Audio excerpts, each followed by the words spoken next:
pois José cuidava de tudo. O Senhor estava com ele e lhe dava sucesso em tudo o que fazia. Você percebe que há uma constante na vida de José. E essa constante não são as circunstâncias boas. A constante não é o tipo de circunstâncias que vinham para José, mas a constante é o tipo de José que entrava nas circunstâncias. José é levado para aquela prisão, e a Bíblia diz que ele é enviado para esse lugar, e a primeira expressão é: o Senhor estava com ele. A gente tem muita dificuldade de compreender isso dentro da nossa cultura. Como é que eu posso dizer que Deus está comigo quando eu estou em momentos de tamanha aflição, de tamanha injustiça, de tamanha dor, de tamanho sofrimento, de tamanha angústia, de tamanha adversidade? Como eu posso dizer que Deus está comigo? Como é que eu posso dizer todas as coisas cooperam para o bem? Como é que uma coisa dessa coopera para alguém o bem de quem quer que seja? Daí vem a pergunta: por que que Deus bom permite coisas ruins acontecerem para pessoas boas? Se Deus existe, por que que ele permite coisas ruins? E qualquer pessoa que olha a história, e se você não olhar com um olhar viciado, e olhar para a história com um olhar viciado, é olhar da história já sabendo o fim. E nós tendemos a não prestar atenção e a não sentir o que o personagem está sentindo e não viver com ele o que ele está vivendo. O fato é que o texto está dizendo para nós que o Senhor estava com ele. Mas ninguém estava falando no ouvido de José, e José não estava tendo nenhuma revelação de Deus, dizendo: olha, eu trouxe você para cá, fica tranquilo que eu vou cumprir os seus sonhos aqui da prisão. José não tinha esse tipo de perspectiva. A única coisa que movia José era a fé.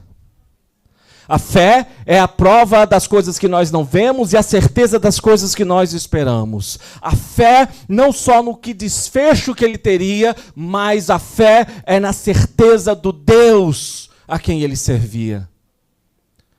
As circunstâncias nem sempre vão mudar para melhor, mas o que não muda é o caráter de Deus. Deus estava com José. Esse é o ponto, porque Deus estava com José. E porque José confiou em Deus, a Bíblia diz que José conquistou o coração do carcereiro. Agora, José conquistou o coração de Potifar, e aí ele foi traído, e agora ele tem que começar do zero, e ele está mais fundo, num buraco mais profundo, e agora ele conquista o coração do carcereiro.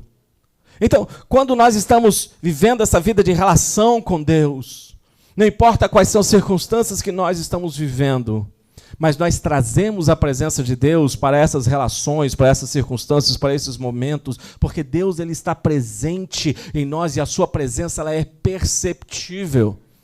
Se é verdade que há um vazio no coração de todo ser humano por Deus, mesmo aqueles que não reconheçam a existência de Deus, é verdade que quando uma pessoa é imbuída da presença de Deus, essas pessoas se tornam atraentes. Essas pessoas se tornam atrativas.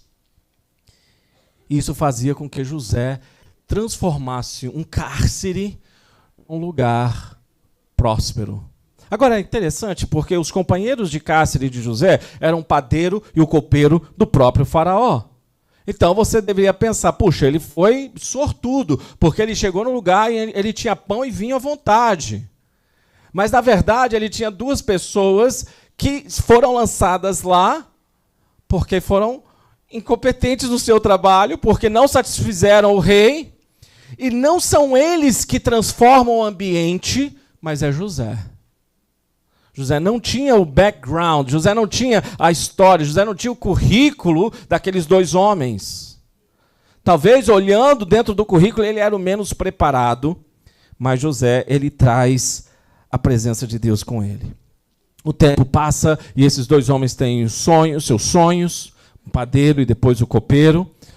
E o sonho do padeiro, eles começam a conversar e José interpreta os sonhos desses homens, e a interpretação dos sonhos era: daqui a 3 dias, o copeiro primeiro diz: daqui a 3 dias o rei, o faraó, vai te colocar de volta na posição de rei, e depois ele diz, e o padeiro diz: eu também tenho um sonho, e ele está esperando uma boa notícia, puxa, daqui a 3 dias você vai morrer. E aí a gente tem o terceiro problema, terceiro momento da história de José Porque as coisas acontecem, o padeiro morre, o copeiro volta para Faraó, e o texto diz, e o copeiro voltou a ser o copeiro do rei, e ele se esqueceu de José. Vê? Quando o copeiro vai sair, o José diz, olha, quando você for com o Faraó, fala dele para mim, eu estou aqui injustamente, fala de mim para ele. Intercede por mim. E a Bíblia diz, o copeiro se esqueceu de José. Por quanto tempo? Por 2 anos. Por 2 anos, José continua no cárcere, mas ele continua sendo José. Ele continua confiando em Deus. Ele continua trazendo prosperidade para o seu lugar. E agora, depois de 2 anos, o Faraó tem um sonho. E Faraó, então, tem esse sonho das 7 vacas magras, 7 vacas gordas, 7 vacas magras, e as vacas magras comem as gordas. 7 espigas de milho secas e 7 espigas de milho cheio de milho, e essas espigas comem as secas comem as cheias. E ele está desesperado, e o copeiro agora lembra de José, depois de 2 anos. Olha, tem um homem que interpretou o meu sonho, lá no cárcere ele pode interpretar o seu sonho. José vem, José lembra a Faraó, não sou eu que interpreto os sonhos, quem dá a interpretação dos sonhos é Deus, e ele interpreta os sonhos de Faraó, 7 anos de prosperidade, 7 anos de seca e de fome no mundo, é isso que vai acontecer. E a Bíblia diz que naquele instante o Faraó diz, você tem em você o Espírito de Deus. Você percebe? Você tem uma coisa comum em José. Primeiro Potifar, depois o carcereiro e agora Faraó. Todos têm um comentário comum de José. Deus está com você.